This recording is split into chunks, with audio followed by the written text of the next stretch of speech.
नमस्कार मित्रांनो. एनडीए सरकारच्या काळातील म्हणजे जे काही त्यांचा तिसऱ्या काळातील संसदेमध्ये काल आपले जे काही अर्थमंत्री आहेत म्हणजे केंद्रीय अर्थमंत्री निर्मला सीतारामन यांनी काल बजेट सादर केलं आहे मित्रांनो. तर त्यामध्ये कसं आहे, सरकारने वेगवेगळ्या क्षेत्रासाठी वेगवेगळ्या घोषणा जाहीर केल्या मित्रांनो. आणि त्यात सर्वात महत्त्वाचं म्हणजे जे काही आपले सर्वसामान्य लोक आहेत किंवा त्यांच्या लोकांच्या खिशावर कुठल्या प्रकारचा बोजा पडलाय किंवा काय स्वस्त झालंय त्यांच्यासाठी किंवा काय महाग झालंय हे आपण एकदम थोडक्यात बघूया मित्रांनो. तर सर्वात आधी मित्रांनो, तर मोबाईल आणि चार्जर हे स्वस्त झालंय मित्रांनो. तसंच जे काही कॅन्सरवरील औषधं असतात किंवा त्याला आपण कॅन्सरवरील मेडिसिन म्हणतो ते सुद्धा स्वस्त झाले मित्रांनो. आणि तसेच तिसरा मित्रांनो, सोनं चांदी.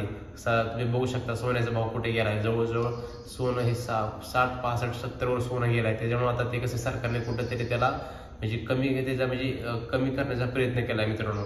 तसंच प्लॅटिनियमच्या ज्या वस्तू असतात किंवा ज्या वेगवेगळ्या प्रोडक्ट असतात ते सुद्धा त्यांनी त्याची काय प्राईज असते किंवा ज्याची काही स्वस्त करण्याचा प्रयत्न केला मित्रांनो.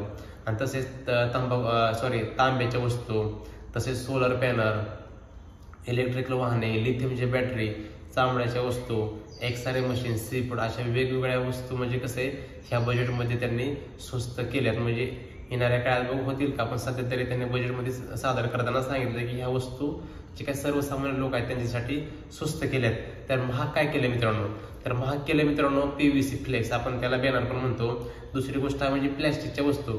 कुठल्याही प्रकारचे जे काय प्लॅस्टिकमध्ये ते येते ते वस्तू म्हणजे महाग होणार का सर्वसामान्य लोकांसाठी.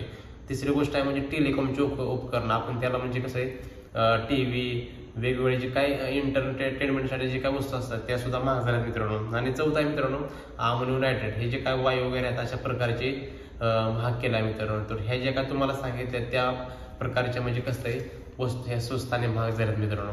तर बघू ही जे काही खरंच जे काही आत्ताचं बजेट आहे आणि जे काही गेल्या वेळेचं बजेट सादर केलं होतं त्याच्यामध्ये आणि ह्याच्यामध्ये काय म्हणजे फरक आहे तुम्ही मित्रांनो कमेंट करून नक्की सांगा मित्रांनो. कारण काय गेल्या वेळेचं बजेट असं नव्हतं, पण आता सध्या कसं आहे युतीचं सरकार असल्यामुळं एक बॅलन्सिंग करून हे जे काही आर्थिक बजेट आहे किंवा जे काही अर्थसंकल्प आहे ते सादर केलं आहे मित्रांनो. तर हे सर्वात कसं आहे महत्त्वाचं बजेट असतं आपल्या देशाचं. म्हणजे हे कसं आहे येणाऱ्या पूर्ण वर्षातील जे काय कशा पद्धतीने व्यवहार असणार आहे किंवा कुठल्या वस्तू महाग किंवा स्वस्त असणार आहेत ते ह्या बजेटमध्ये सादर होत असतं मित्रांनो. तर अशा प्रकारे हा एक व्हिडिओ आहे मित्रांनो. धन्यवाद.